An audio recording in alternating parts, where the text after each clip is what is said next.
Queria falar um negócio que a gente tinha comentado de convidados internacionais, tem um que eu tô querendo muito saber, que é o Arnold, cara. O Arnold Schwarzenegger. Como que rolou essa parada? Cara, bem lembrado e ótima lembrança que você fez. Isso foi a coisa mais sensacional que a gente já fez no The Noite. Eu não sei, você já reparou nessa entrevista? Você viu alguma coisa diferente nela? Eu acho que é croma. É croma. Acertei.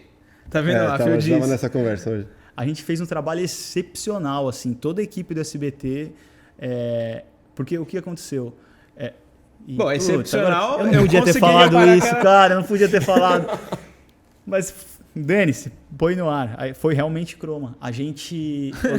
não o Arnold, Trabalho né? excepcional, o eu consegui cenário. reparar que é croma. Olha o que então, você fez. será que foi Não, excepcional? foi excepcional, não o croma em si, mas a gente ter conseguido o Arnold. Não, realmente. Não, isso. Porque foi assim, o Arnold estava aqui no Brasil para fazer a feira dele lá, que me fugiu. Nossa, eu tô Stronger, esquecendo o não sei nome. o que, acho. Arnold, não sei o quê. Arnold é uma coisa, eu esqueci também. E ele só poderia dar entrevista de tantos minutos lá no centro de exposição que ele estava instalado. Não tal, podia ir pra... E não dava tempo, ele nem... Porque se ele fosse, ia ter 5 minutos de papo. Então, assim, a gente fez um... E no ano anterior, a gente já tinha quase rolado. E aí o SBT, pô, não vai dar, por não sei o quê. É muito dinheiro que vai ter que gastar e não vai dar certo. Aí no ano seguinte, o Arnold topou de vez. Porque no anterior ele não veio, porque teve problema. A gente ia fazer, ele teve problema, acho que no coração, ele operou. E aí ele acabou não vindo pro Brasil. E aí ele falou, topo dar. A gente levou o cenário do The Noite pro centro de exposição. Só não levamos o Skyline. E não levamos por uma questão prática de luz. Então era muito melhor a gente fazer. A gente pôs todo o cenário com toda a moldura das vidraças. E a gente colocou todas as vidraças e atrás da vidraça a gente pôs o pano verde para só replicar o Skyline. Sim. Entendeu? Então a única coisa que você tem de croma ali é o Skyline. Uhum. O resto tudo, cara, é o nosso palco. O piso é o nosso palco, o sofá, e o Danilo foi lá também. E como o Danilo não fala inglês, a gente levou as cabines de tradução. Ele até fala, mas ele tem vergonha ainda de falar. Uhum. E normal, porque ele ainda não domina totalmente a língua. Então a gente levou toda a cabine e organizamos. Super produção. Cara, foi uma mega produção.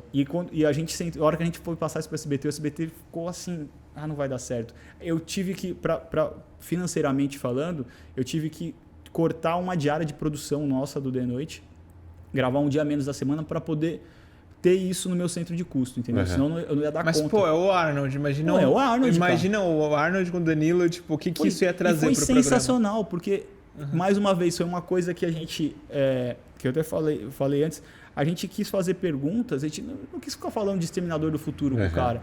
E o Danilo, é um cara que o Danilo tem interesse. O Danilo já assistiu documentários da vida dele de moleque na Áustria, toda a história dele. Então, o Danilo dominava aquela pauta. Sim. E o Arnold até ele elogia, é verdade. O Arnold elogiou porque ele pirou. Ele falou de assuntos, da minha infância, não sei o quê, de coisas que ele tá... De quando ele tava no exército. E assim, é massa. E não tirando o mérito das pessoas que vêm nas mesmas perguntas, porque é óbvio, você como... É igual, você vai num show, você não vai querer escutar o Rolling Stones cantando Satisfaction, cara? Sim. Lógico que você quer. Você quer escutar o Arnold falar o Be Back, entendeu? Então é normal, você nunca tem o cara. Se você tem sempre, tudo bem. Então é normal as pessoas fazerem umas perguntas básicas. E às vezes é isso que às vezes me irrita quando eu vejo às vezes junket de artistinha Hollywood ficando putinho, porque o cara perguntou de novo, do herói que o cara fez da Marvel. Faz parte, é normal. Sim. Você tem que aprender a lidar com isso. É igual o músico que tem uma música... Aí não vou tocar mais essa música. Pô, cara, você vem pro Brasil, você não vai falar disso? Mas enfim, o Arnold... A gente quis fazer isso, mas porque, na verdade, o público já está cansado de escutar histórias básicas dos filmes tradicionais dele. Então a gente adotou essa linha de pauta e realmente foi uma entrevista que a gente fez. Teve um fundo croma, e a gente depois encaixou aquilo dentro da nossa gravação. Então, na hora a gente fez a entrada na cortina com uma câmera POV, aquela câmera subjetiva, como se fosse o Arnold olhando com o olhar do Exterminador, para dar a entender que ele entrou no nosso palco do The Noite, a plateia ficou aplaudindo. Ali. Então, dali corta para o cantinho do nosso cenário de entrevista, dentro do nosso grande cenário, tem a cortina no meio, o traje e o convidado.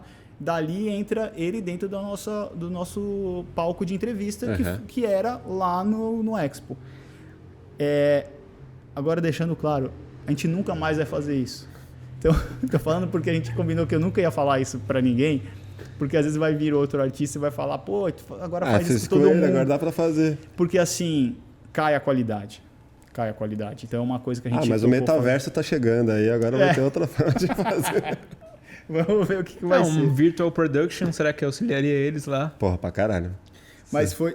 mas isso foi... Vocês nunca não tem ideia de fazer nada? Produção virtual?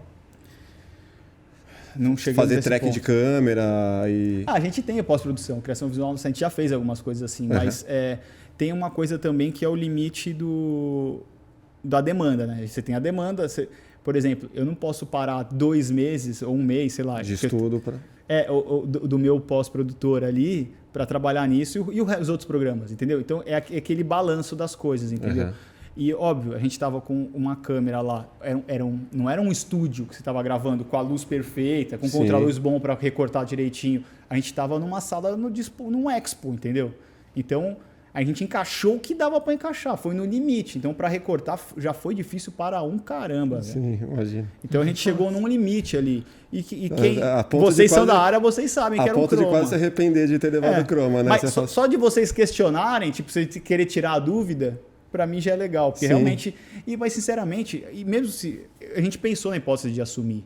A gente não assumiu muito pelo que eu te falei, para os convidados não acharem que isso é normal e que é prático de se fazer, entendeu? Para não acharem que a gente vai fazer isso sempre. Então, porque isso perde... Assim, eu não posso só me preocupar com você. Eu tenho outros 4 dias da semana para entregar, cara. Então, a gente não assumiu que era dessa forma. Por conta de logística, né? Por conta de logística. E a hora que eu vi o resultado, eu falei, beleza, tá aprovado. Eu vou entregar assim e vou dizer que foi no palco. E aí, o que a gente fez também? Eu exibi para a plateia assistir para ter um pouco de claque. Óbvio que não gerou muita claque, porque a claque é uma risada ou outra ali da plateia, como se estivesse assistindo. E eu gravei também um ambiente do estúdio, porque querendo ou não, o som 0 muda, né? Se eu estou falando aqui nesse ambiente é um áudio, se eu falar isso na minha casa é um outro silêncio. Então a gente gravou isso para dar um pouquinho de ambiente do estúdio lá dentro. Só que não mudou muito porque não tem muita piada. Realmente foi uma conversa interessante entre o Danilo e ele. E muitas vezes é muito mais legal do que você ficar preocupado em fazer piada. Meio podcast, ação. né? Foi. Que massa, cara.